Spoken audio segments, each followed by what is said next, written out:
Hi, everybody. I'm Bob Marone for Westchester Talk Radio. And once again, we meet with our friends at Hightower Westchester.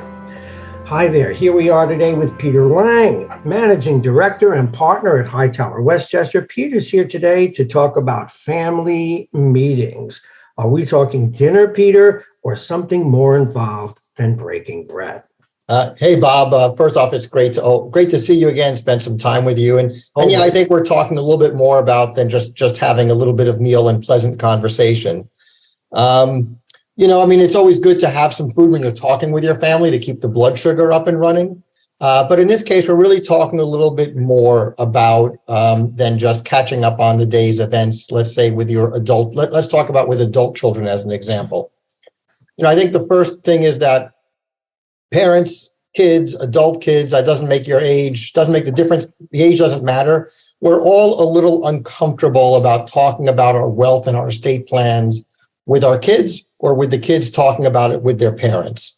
So it's tough on all parts. And I think a lot of times people just try to simply ignore it and say, well, they'll figure it out. And, we'll deal with it at the very end of our lives or at the 12th hour, when we're, unfortunately at the very end of our lives. And I think that makes it very difficult to have a meaningful conversation, obviously. Why do you think that is? Well, again, I think a lot of it is, this societal apprehension we have about talking about money. I think from a parent's perspective, parents of all ages, it doesn't make a difference what their fear of their children is that their kids will come up with this very contagious disease known as affluenza, right? Where their kids grow up in a more affluent, area, an affluent society with a certain amount of wealth around them. And their parents will assume they'll really kind of amount to nothing and just kind of wait for the money, right? And kids feel equally uncomfortable asking mom and dad about the money and the estate plans because they don't want their parents to think, hey, I'm just sitting here waiting back until you die. I'm just going to start counting the money, so to speak, and wait until the end.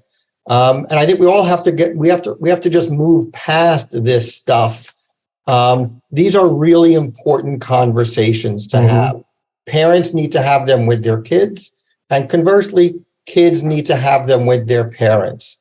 And again, at different ages, different stages of life, the conversations change, but these are really important conversations to have. They definitely are. You're right, Peter. I know I've been in the same spot and it's just not easy. So how do you suggest we get this started?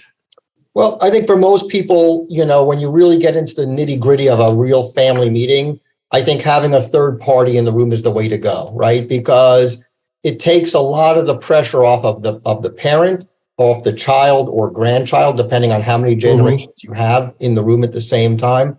And it makes somebody else kind of be the heavy, if you will, and move the conversation forward. I've done a bunch of family meetings for clients of all different stages of their lives. So in that case, I'm the one in the room, starting the difficult conversations. Usually I know all the parties, I know the kids, I know the parents, I've got relationships with all of them. So I'm really acting as a facilitator, as an intermediary. And I think I walk into the room as kind of a trusted advisor, which is what the goal is. You want that third party to be a trusted person. Of course.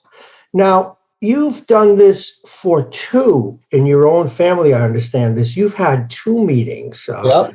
Tell us about both, if you don't mind. Sure. I've had two, and both meetings have been somewhat recent in the last, 6-8 months or so in my case. First off, from my own kids being in the business that I'm in, my wife and I have a 20-year-old daughter who's a junior in college, and I have a 17-year-old daughter who's a senior in high school. So we've had the conversations when they were younger about allowance and saving money and spending money and giving money away. But, then you're talking about the money concepts with the kids, right? But I would say over the summer, we started having some more serious conversations with our kids. The most important was, starting to, and this really pertained a little bit more to my older daughter, was about her career. I'm not sure she knows what she wants to do, and that's okay. She's young enough. She's still figuring it all out. But one of the things that we told them is, look, you have to pick a career that you enjoy. Don't just be motivated by the money, because then you're not really going to be enjoying yourself very much and enjoying the job. And we were honest with our kids. Look, we said, look, we're here to help you financially, but our expectation is that you become financially self-sufficient. So we didn't really talk about the wealth that we necessarily have. They know we have wealth. We go on nice vacations. We have a nice house and cars and stuff like that. So I think there's some understanding there. We didn't need to go into the specifics with them. The second one I had was with my parents and my siblings-in-law. So there were 8 of us in total, or 7 of us were gathered. One of my sisters-in-law was unable to attend the meeting.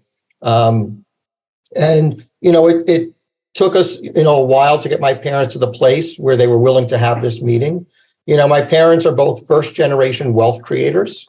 And they took very good care of my brother, my sister, and myself. They paid for our college. They helped us with down payments on houses and all types of stuff. They've been really very, very generous with all of us throughout the years. They've helped, all of their grandchildren establish college accounts and et cetera, et cetera. So, that part really is, they've been wonderfully great parents in that regard. And my father's also a partner here at Hightower Westchester. So he is very financially savvy, right? But even with his level of financial sophistication, he was still not comfortable having the money talk with his other 2 children. Now, I knew the details because of what I do, and we work together as in a partnership. But otherwise, if I wasn't here, I'd have no clue. I would have been as clueless as my brother and my sister were when we had this meeting. So I finally convinced him that it was time to kind of share the information with his 2 other children, who are both older than I am, who both have careers, who both do things, who both accomplished plenty in their lives. So in this case, so I convinced him that it would be okay to tell them this kind of information. And in this case, I ran the meeting as opposed to having a third party in the room. But that's also because, I have a unique position, so to speak, in the family.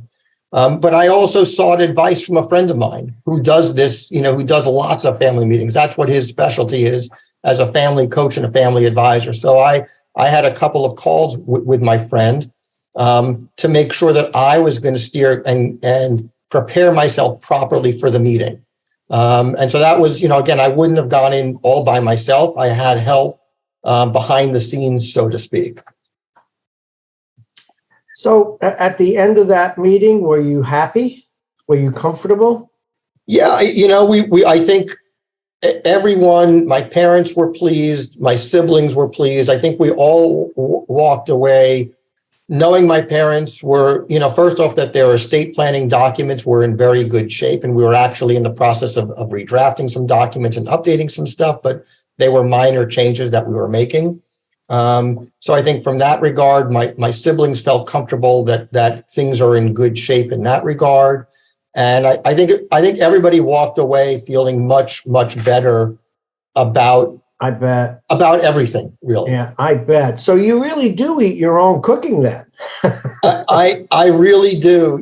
I think there's a lot to this whole field of family wealth dynamics, if you will, and planning. And there's as we like to say, there's kind of no time like the present to start having these conversations. Again, judge, for yourself, who the members of your family. And again, for my kids, we started very young, having the initial money conversations, savings and spending. And now again, on the other side, my kids are getting older. We had a little bit more nuanced discussion, and there'll be more discussions that come with my kids over the next 5, 10, and 20 years. It's not these things. I think the most important thing people understand, this is not a one and done. This is a continuum. Well, thank you. This is terrific stuff, and families are really going to benefit from this. Thank you very much once again. Thanks, Bob. Great being here. HighTower Westchester is a group of investment professionals registered with HighTower Securities LLC, member FINRA and SIPC, and with HighTower Advisors LLC, a registered investment advisor with the SEC. Securities are offered through HighTower Securities LLC. Advisory services are offered through HighTower Advisors LLC. This is not an offer to buy or sell securities. No investment process is free of risk, and there is no guarantee that the investment process or the investment opportunities referenced herein will be profitable. Past performance is not indicative of current or future performance and is not a guarantee. The investment opportunities referenced herein may not be suitable for all investors. All data and information referenced herein are from sources believed to be reliable. Any opinions, news, research, analyses, prices, or other information contained in this research is provided as a general market commentary. It does not constitute investment advice. HighTower Westchester and HighTower shall not in any way be liable for claims and make no expressed or implied representations or warranties as to the accuracy or completeness of the data and other information, or for statements or errors contained in or omissions from the obtained data and information referenced herein. The data and information are provided as of the date referenced. Such data and information are subject to change without notice. This podcast was created for informational purposes only. The opinions expressed are solely those of HighTower Westchester and do not represent those of HighTower Advisors LLC or any of its affiliates. HighTower Advisors do not provide tax or legal advice. This material was not intended or written to be used or presented to any entity as tax advice or tax information. Tax laws vary based on the client's individual circumstances and can change at any time without notice. Clients are urged to consult their tax or legal advisor before establishing a retirement plan.